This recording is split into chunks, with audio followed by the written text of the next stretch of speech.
Welcome back, nerds. Fino here with a guide for Cait Priestess, aka Summer Baobhan She. She's a limited 4-star pretender introduced in Servant Summer Festival 2, and she comes with the promise of something glorious. Eternal life. And eternal shoes. So let's see how this strange servant manages such a lofty prize. Priest Nuno's Priestess is a party attack and defense buff, and it also extends the duration of specific buffs for allies and debuffs for enemies, all for 3 turns. At first glance, this seems like a gimmicky tool. Most resource per turn effects are modest in magnitude, and extending their duration isn't the most impactful thing in the world, because by the time you get to those extended turns, your main offensive buffs will have expired and your damage will be relatively anemic. Baobhan has her own interactions with this skill, something I'll get to a bit later, but when it comes to her teammates, there are some notable, if not game-changing combos. Lady Avalon, Merlin, and Johanna have NP regeneration effects. Edison only affects one other unit, but his package lasts for 5 turns. That's 8 turns in combination with Priest Nuno's Priestess. On the offensive end, Draco strikes me as a particularly tempting recipient of this skill. She relies heavily on regeneration effects, and one of them already lasts for an incredible 6 turns. With Priest Nuno's Priestess, number of the beast trivially exceeds its own cooldown duration, even giving you multiple turns where it doubles up. That said, for other servants, you should keep in mind that Baobhan's buff only works on those specific buffs.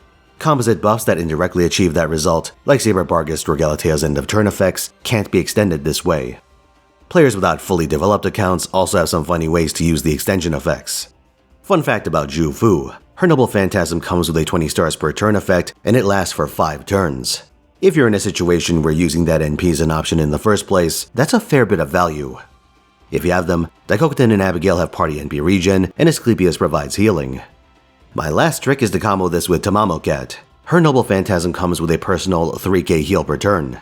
More if you overcharge it. Extending this buff lets you shrug off pretty much anything that doesn't outright kill Tamamocat.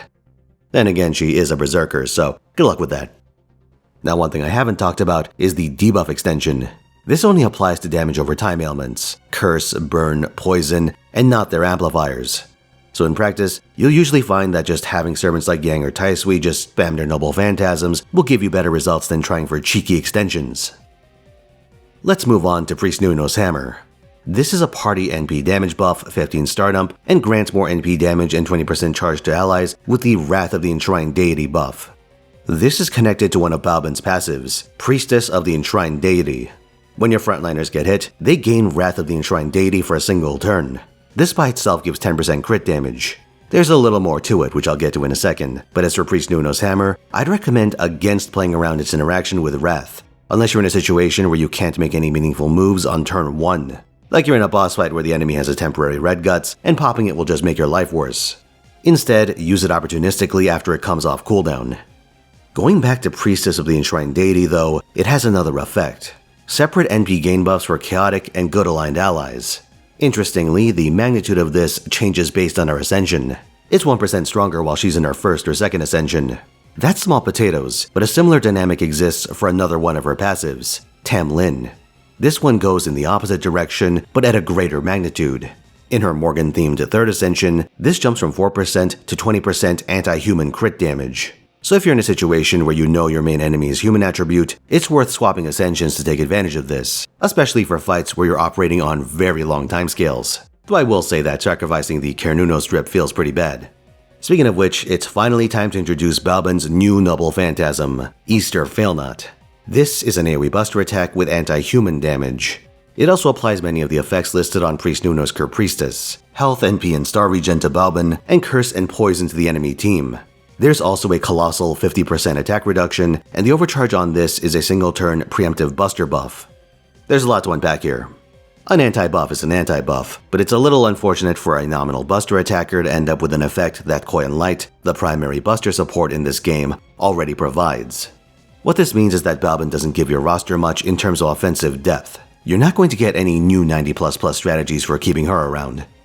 But you will get plenty of fodder for boss fights.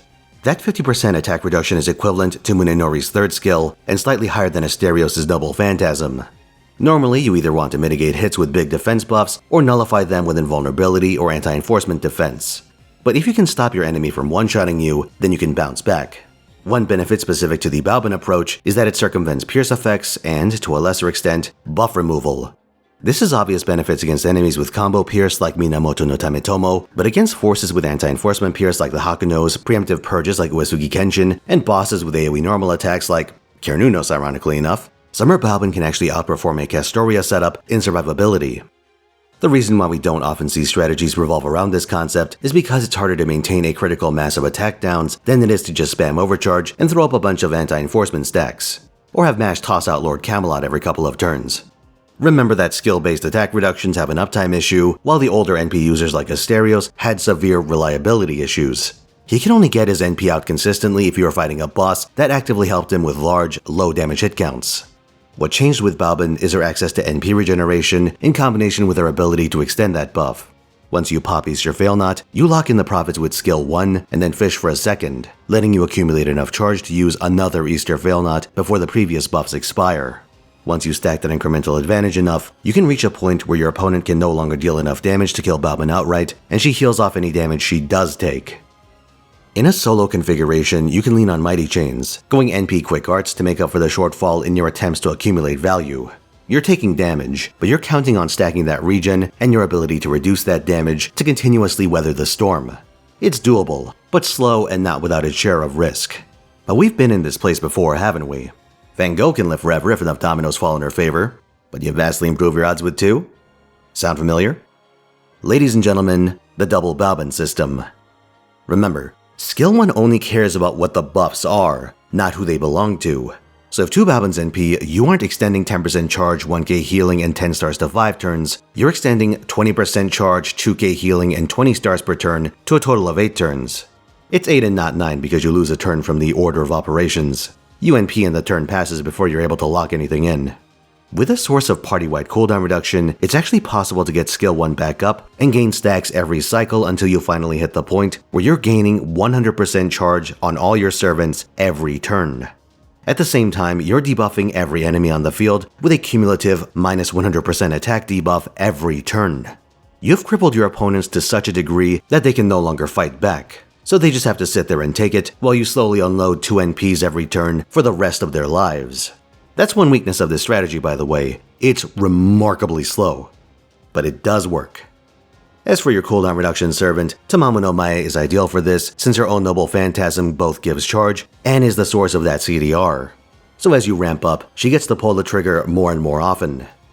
UDK Barghest is another candidate. Her CDR is skill-based, so it's not quite as exploitable in this arrangement, but it does affect both Baobhans at the same time. So she's a viable alternative and she has the convenience of being on the same initial banner. Helping your Capriestesses in their reign of terror is their second skill, Scion of the Rain Clan. This is a targeted buff purge, debuff resistance reduction, and crit chance reduction package for 3 turns. It also puts a 2-turn recurring charge drain that tragically doesn't stack with itself. On top of all this, it's a 30% personal battery. That last bit is nice for your stalling applications, but it also means that Baobhan can technically loop. But I think this is bait. Between her Pretender class, her anti-buff overlapping with Koyans, and neutral damage that, as a point of reference, is barely higher than what 9 Tattoo Ellie can do, it's really not worth the trouble. You would need her starting charge pen for this too, but I'd recommend getting that regardless. Your initial NP is one of the most important parts of your strategy, so shaving off charge pays big dividends. If you have coins to spare after that, I'd recommend her 5th append for cooldown reduction. This will get your second rotation up a turn sooner and reduce the window for enemies to disrupt your setup. Baobhan also has anti-berserker damage if you want to go that route, but I wouldn't take it over the previous options. While you could go with something like Cranking or Black Grail for offensive usage, I'd recommend something that enhances her utility for stalling. Prisma Cosmos gives her a consistent stream of charge, and this reduces the number of rotations you need to hit critical mass. It also makes those early trigger pulls easier to reach.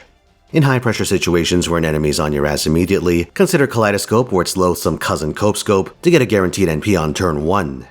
This is especially relevant if you need intense healing, something you can augment with the Good Wife Wise Fox command code. All in all, Summer Baobhan isn't a strictly necessary character to have on your account, but having an alternative method of doing the Immortal team does have strategic value. The fact that they achieve similar results through different mechanisms insulates you from threats that would be fatal to one or the other. But there are a fair number of weaknesses you have to play around. First of all, Summer Baobhan is not the most common support list servant, so you'll have to find people who have her, and then badger them to dust her off every time you want to do this strategy.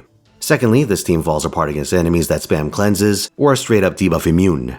And while you're not immediately ruined by buff purges, losing your accumulated stacks can put you in a position where you can't recover quickly enough to survive follow-up attacks. Thirdly, you'll have to divert quartz from Zerctoria, since Baobhan is on the opposite banner, and that'll be a painful choice for quite a few of you. If you need to wait, a repeat of the Melusine Barghest Baobhan banner comes up next summer. Failing that, she reappears 2 years from now with the Pretender class banners. This one's a pretty good place to pick her up, since she's paired with the very powerful Phantasmoon. So when are you going to grab your own Cait Kuker Priestess? For my part, I think I'll just rip off the band-aid and fish for a few copies right away, though that Phantasmoon banner is mighty tempting. I'll stream this week, links in the description, it'll be gachas all the way down. Persona 5 The Phantom X on Friday, Uma Musume on Saturday, the FGO Best Servant Contest on Sunday, and my end of the month special on Monday. It's gonna get crazy, so stop on by so you can witness it all live. See you there.